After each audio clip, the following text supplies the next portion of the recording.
നേപ്പാളിൽ പഠിക്കാൻ ഇൻട്രസ്റ്റ് ഉള്ള ആൾക്കാരാണെങ്കിൽ നിങ്ങൾ ഈ യൂണിവേഴ്സിറ്റി ഒന്ന് ചെക്കൗട്ട് ചെയ്ത് നോക്കുക. ഞാൻ സിംഗപ്പൂരിൽ പോസ്റ്റ് ഡോക്ക് ചെയ്യുന്ന അഖിൽ എന്ന് പറയുന്ന ഒരു ഫ്രണ്ട് സജസ്റ്റ് ചെയ്ത ഒരു യൂണിവേഴ്സിറ്റിയാണത്. National Yang Chiao Tung university. So അവരുടെ ആപ്ലിക്കേഷൻ ഫോൾ ഇൻടേക്കിലേക്കുള്ള ആപ്ലിക്കേഷൻ പോർട്ടൽ ഇപ്പോൾ ഓപ്പൺ ആണ്. മാർച്ച് 15th ആണ് അതിൻ്റെ ഡെഡ്ലൈൻ വരുന്നത്.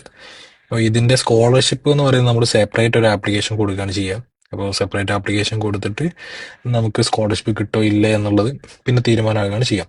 അപ്പോൾ സ്കോളർഷിപ്പ് എന്ന് പറയുന്നത് കൂടുതലും ഇന്റർനാഷണൽ സ്റ്റുഡൻസിനാണ് പ്രയോറിറ്റി കൊടുക്കുക.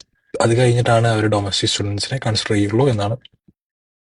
അപ്പോൾ കൂടുതലും നിങ്ങൾക്ക് കിട്ടാൻ ചാൻസ് ഉണ്ട്. പിന്നെ ഇത് ഫസ്റ്റ് ഇയറിലാണ്. ഫസ്റ്റ് ഇയർ കഴിയുമ്പോൾ നമുക്ക് സെക്കൻഡ് ഇയറിലേക്ക് അത് റിന്യൂ ആവണം. റിന്യൂ ആവണമെങ്കിൽ നമ്മുടെ അക്കാദമിക് പെർഫോമൻസ് അനുസരിച്ചാണ് അത് റിന്യൂ ആവോ ഇല്ലേ എന്നുള്ളത്. ഓക്കെ, അപ്പോൾ ആർക്കെങ്കിലും ഇൻട്രസ്റ്റ് ഉണ്ടെങ്കിൽ ഈ യൂണിവേഴ്സിറ്റി ഒന്ന് ചെക്കൗട്ട് ചെയ്ത് നോക്കുക. അപ്പോൾ അതിൻ്റെ ലിങ്ക് ഞാൻ സ്റ്റോറി ഹൈലൈറ്റ്സിലോ അല്ലെങ്കിൽ താഴെ മെൻഷൻ ചെയ്യാം.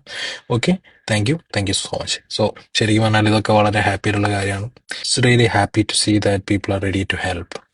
സോ ഇങ്ങനത്തെ ചാൻസ് ഓപ്പർച്യൂണിറ്റികളൊക്കെ യൂസ് ചെയ്യുക. All the best. Thank U.